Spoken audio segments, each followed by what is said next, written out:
ఎటెళ్ళాలో అడగలేదే? మీరు ఎలాగో చెప్తారు కదండి. బంజారా హోటల్ తెలుసా? ఓహో, బంజారా హోటల్గా? అది తెలియపోవడం ఏంటండి, బ్రహ్మాండంగా తెలుసు. కాకపోతే ఎటెళ్ళాలో రూట్ తెలియదు. తెలీదా? పర్లేదండి, మీరు రూట్ చెప్తూ ఉండండి, నేను ట్యాక్సీ నడుపుతాను కదా. టాక్సీ నడపడం నీకు కొత్త? కొత్త ఎందుకైందండి, నేర్చుకుని నెల అయింది. పర్వాలేదే, నెల రోజుల్లోనే బాగా నడుపుతున్నావు. నెల రోజులు కూడా ఎక్కడ తోలేనండి. మధ్యలో 2 సార్లు యాక్సిడెంట్ అయ్యి, ఒకసారి 15 రోజులు, ఒకసారి వారం రోజులు హాస్పిటల్లో ఉన్నానండి. నిజమా? అయితే ఆపు, నేను దిగిపోతాను.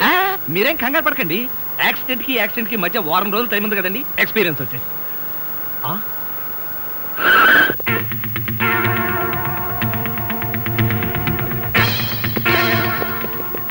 ఒకేసారి ఇంతమంది కస్టమర్లా నా టాక్సీలో పట్టరు గాని ఏదైనా ఇసుక లారీ చూసుకోండి.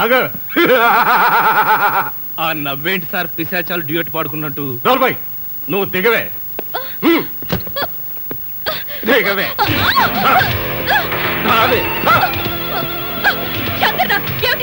దౌర్జన్యం కాదు, నీ పొగరణించడానికే ఇక్కడ దారి కాచారు నిన్ను. నేను ఉండాలా వెళ్ళాలా? మధ్యలో నువ్వెందుకు పో.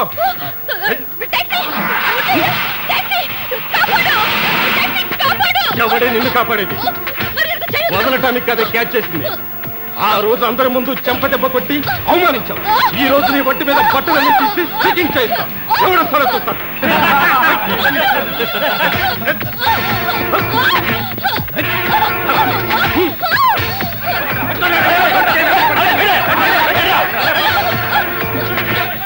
ఆ టాక్సీ వాళ్ళు జనాన్ని తెచ్చినట్టున్నారు. పారిపోదాం పదండి.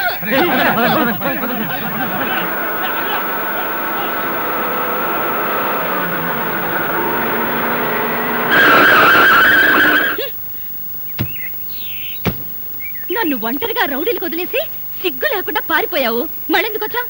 మిమ్మల్ని కాపాడదామని. ఆహా, వాళ్ళందరూ పారిపోయాక కాపాడ్డానికి వచ్చావా? అసలు ఆ రౌడీలందరూ ఎందుకు పారిపోయారంటారు? ఆ జనం కేకలు విని.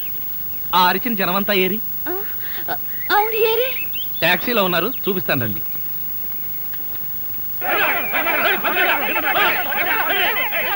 వీళ్ళే ఆ జనం.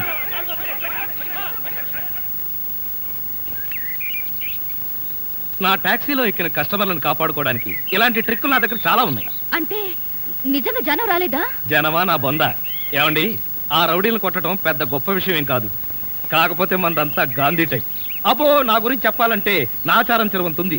ఇప్పుడు కష్టం, మీరు కూర్చుని రూట్ చెప్పండి. యాక్సిడెంట్ కాకుండా నేను టాక్సీ నడుపుతాను. బాగానే ఉంది.